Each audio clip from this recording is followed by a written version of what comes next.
Hey, it's Gina with WTI. My favorite thing about these Boxerpoint Reflex balls are how much they are improving my hand-eye coordination and how much fun they are to use. I really had no idea how much I would really enjoy it.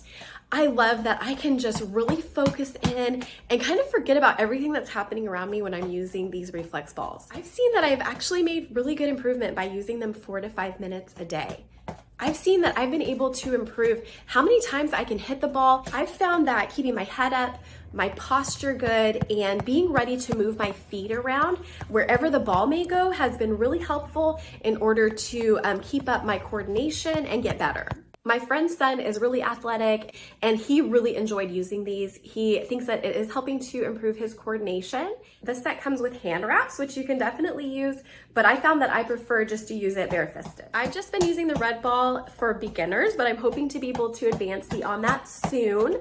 If you've been wondering if you would benefit from using these balls, I gotta say you definitely will, and that's my point of view.